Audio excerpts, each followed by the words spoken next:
ओम श्री शक्ति नमः। ओम श्री शक्ति नमः। नमः। वायुदेव का अंतर ध्यान ऋषियों का सरस्वती में अवभृत स्नान और काशी में दिव्य तेज का दर्शन करके ब्रह्मा जी के पास जाना।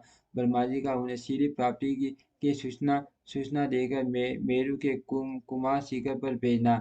सूर्य जी कहते हैं, इस प्रकार क्रोध को जीतने वाले उपमन्यु मनु से यदुकुल नंदन श्री कृष्ण ने जो ज्ञान योग प्राप्त किया था उसका परिणत भाव से बैठे हुए उन मुनियों को उपदेश देकर आत्मदर्शी वायुदेव चार्यकाल आकाश में अंतर्ध्यान हो गए।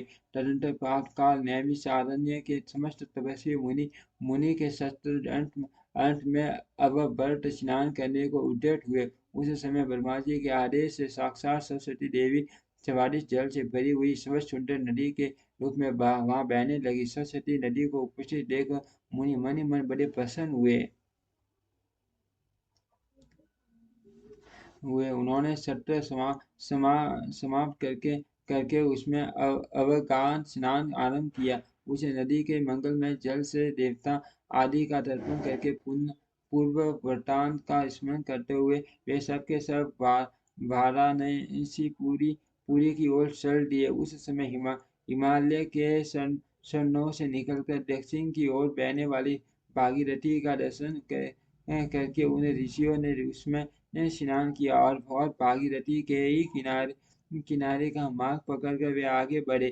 तदनंतर वाराणसी में पहुंचकर उन सबको बड़ी प्रसन्नता हुई। वहां उत्तर वाहिनी गंगा में स्नान करके उन्होंने अभिमुक्तेश्वर लिंग का दर्शन और विधि पूर्वक पूजन किया। पूजन करके जब वे चलने को उद्यत हुए तब उन्होंने आकाश में एक दिव्य और परम अद्भुत प्रकाशमान तेज देखा जो करोड़ों सूर्यों के समान जान पड़ता था। उसने अपनी इस प्रभा के प्रसाद से संपूर्ण दिगंतों को व्याप्त कर लिया था।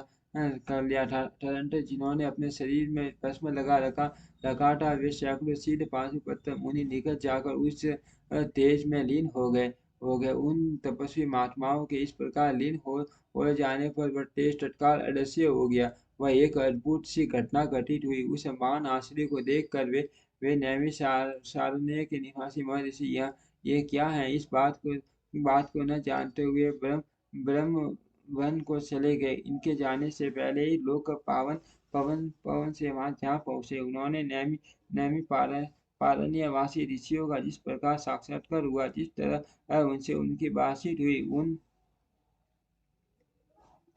उन ऋषियों की शुद्ध बुद्धि जिस प्रकार पार्षदों सहित शाम सदाशिव में लगी थी और जिस प्रकार उन यज्ञ परायण ऋषियों का वह देख काल यज्ञ पूरा हुआ था, ये सारी बातें जगह ब्रह्मयोनि ब्रह्मा जी को बताई।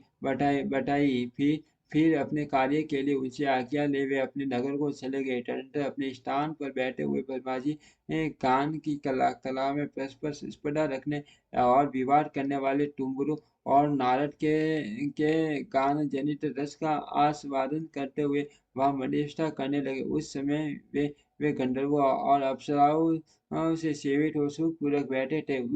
उस वेला में किसी बाहरी व्यक्ति को वहां जाने का अवसर नहीं दिया जाता था। इसलिए जब नैमिषारण्य निवासी मुनि वहां पहुंचे तब द्वारपालों ने उन्हें द्वार पर ही रोक लिया। वे मुनि ब्रह्म भाव से बाहरी पार्श्व भाग में बैठ गए। इधर संगीत गोष्ठी में नारद ने टुमरू की समानता प्राप्त की। तब परमेष्ठी ब्रह्मा ने उन्हें डुमरू के साथ रहने की आज्ञा दी और वे पारस्परिक स्पर्धा को त्याग कर डुमरू के परम मित्र हो गए। तत्पश्चात गंधर्वों और अप्सराओं से घिरे हुए नारद नकुलेश्वर महादेव को वाणी गान सुनाकर संतुष्ट करने के लिए डुमरू के साथ वहाँ वहाँ डुमरू के साथ ब्रह्मा भवन से उसी प्रकार निकले जैसे मेघों की घटा से सूर्य देव बाहर निकलते हैं। उसी समय मुनिवर नारद को देखकर उनसे 6 कुलों में उत्पन्न हुए ऋषियों ने प्रणाम किया और बड़े आदर के साथ ब्रह्मा जी से मिलने का अवसर पूछा। नारद जी का शीत ऋषि को लगा था और वे बड़ी उतावली में उनके पूछने पर बोले, यही अवसर है आप लोग पीटर जाइए। ये कैटो कैटो वे वे चले गए। टैलेंटेड द्वारपालों ने बलवाजी से उन ऋषियों के आगमन की सूचना दी। उनकी आज्ञा पाकर वे सब एक साथ बलवाजी के भवन में प्रविष्ट हुए। भीतर जाकर उन्होंने दूर से ही दंड दंड की पाठी पृथ्वी पर गिरकर बलवाजी को प्रणाम किया और फिर उनका आदेश पाकर वे ऋषि उनके पास गए और चारों ओर से उन्हें घोर घेर कर बैठे उन्हें उन्हें वहां बैठा देख कमला से बलवान ने उनका कुशल समाचार पूछा और बताया कि मुझे तुम लोगों का सारा वृतांत ज्ञात हो चुका है, क्योंकि वायुदेव देव ने ही यह सब कुछ कहा है। अब तुम बताओ, जब वायुदेव तुम्हें कथा सुनाकर अदृश्य हो गए, तब तुमने क्या किया?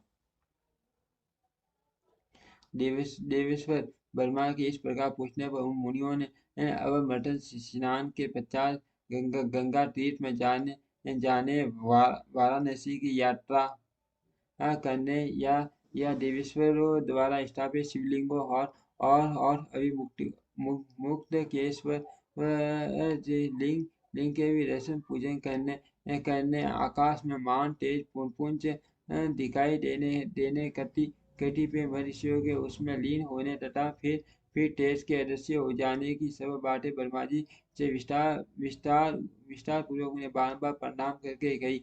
साथ ही यह भी बताया कि हम अपने मन में बहुत विचार करने पर भी उस तेज को ठीक ठीक जान न सके।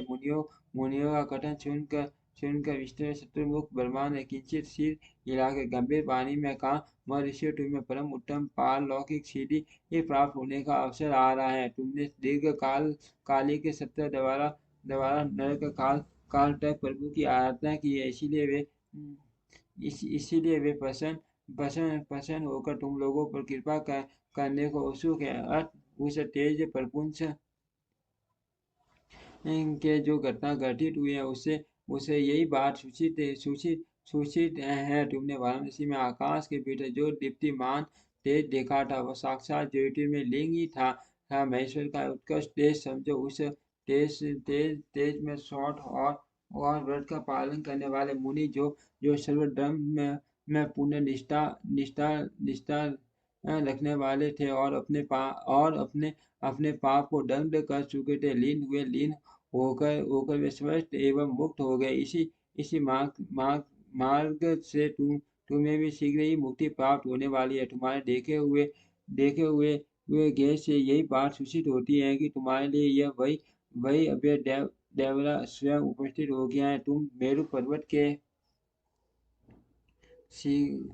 शिखर पर जहाँ देवता रहते हैं जाओ। वही मेरे पुत्र जो उत्कृष्ट मुनि यहाँ निवास करते हैं, वे यहाँ भूतनाथ नंदी के आगमन की प्रतीक्षा में सूर्यकाल की बाट है।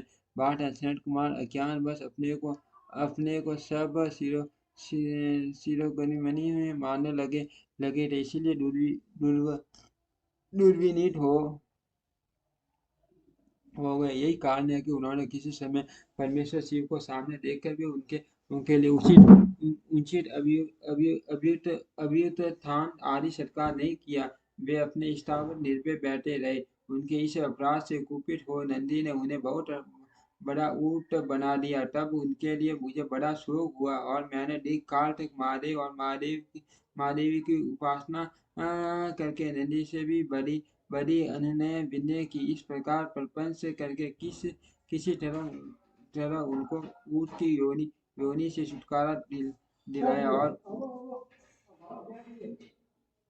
और उन्हें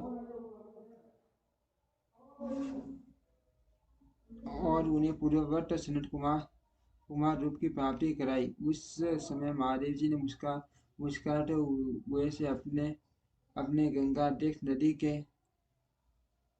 नदी से कहा, अनब सनत कुमार मुनि ने मेरी ही अवहेलना करके अपना वैसा अहंकार प्रकट किया था। अतः तुम ही उनको मेरी यथार्थ स्वरूप का उपदेश दो। वर्मा का ज्येष्ठ पुत्र मूठ की भांति मेरा स्मरण कर रहा है। अतः मैं ही उसको तुम्हें शिव के रूप में दिया है। तुमसे उपदेश पाकर वह मेरे ज्ञान का प्रयत्नपूर्वक होगा और वही तुम्हारा धर्म अध्यक्ष के पद पर अभिषेक करेगा। महादेव जी ऐसा कहने पर समस्त गण है। नंदी प्राप्त का मस्तक झुकाकर स्वामी की शिरोडाले की तरह सनत कुमार भी मेरी मेरी नंदी की प्रशंसा करने के लिए मेरू पर है। करंडेक नंदी समागम सनत कुमार जी मिले, क्योंकि उन पर कृपा करने के लिए शीघ्र ही वहां आएंगे। विश्व विश्व योनि ने इस प्रकार मुनि पर्वत के दक्षिण भाग पर ओम श्री शक्ति नमः, ओम श्री शक्ति नमः, ओम श्री शक्ति